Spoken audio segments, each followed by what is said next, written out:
Koiki Media bring the world closer to your doorstep today, being 23rd of July 2026. We are still live at Ilorin, Ogbenutan, about worship Sunday at the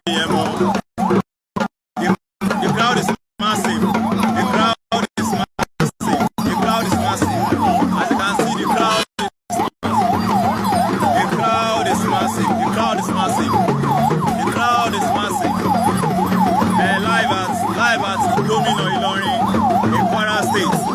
Ogbenutan in Kwara State. The crowd is massive. The crowd is massive. You can see the crowd is massive. The crowd is massive. Once again, Koiki Media bring the world closer to your doorstep, 23rd of July 2026. Live, we are live at Ilorin. Live here, we are live. Live Lashiwa. Ogbenutan, Ilorin la wà níbi tí bàbá wa Chief Sunday Adéyẹmọ tí àwọn èèyàn jáde lógún lọ́gbọ̀nlọ́gbọ̀n wọ́n jáde lógún lọ́gbọ̀nlọ́gbọ̀n live as you can see.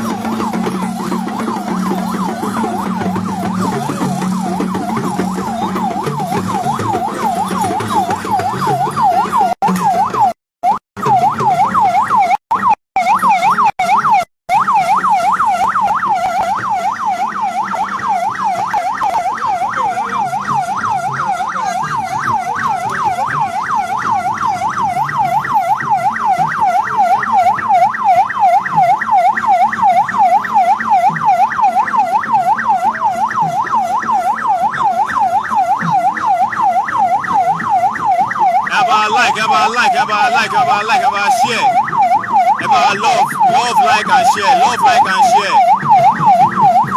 We are still live at Ilorin. Our Dr. Chief Sunday Adéyẹmọ. Ilorin Lashiwa. We are live.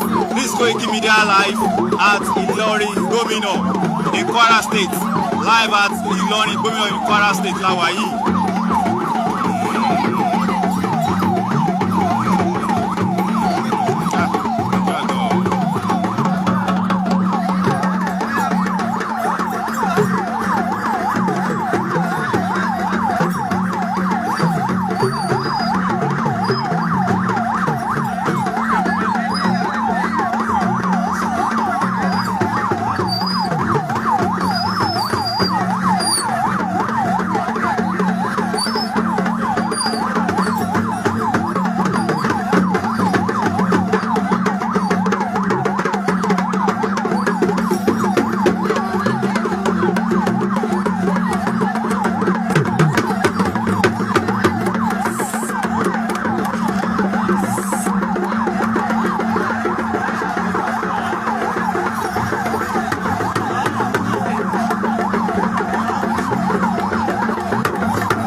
lè gbà wá ìjọ. Bọ́dà gbẹ̀yìn àti ọ̀ wọ́n lè máa gbé ìfún mọ́tò bọ́dà.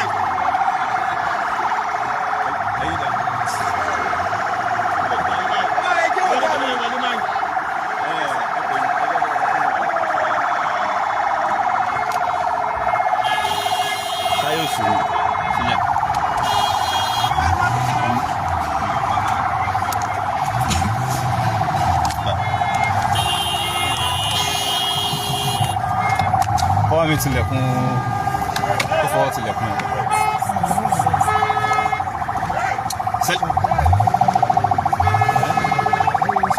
Orí ẹ̀.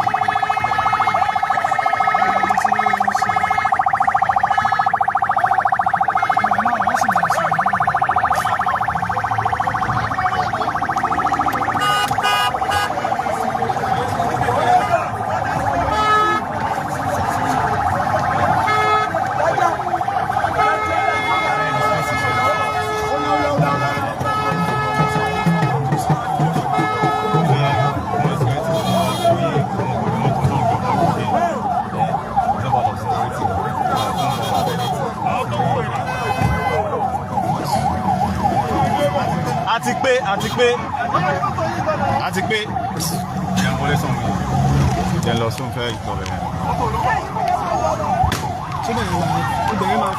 kò lè máa kàn dúró ní sórí ìjàmbá ń pépà wà náà.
Ogbenutan.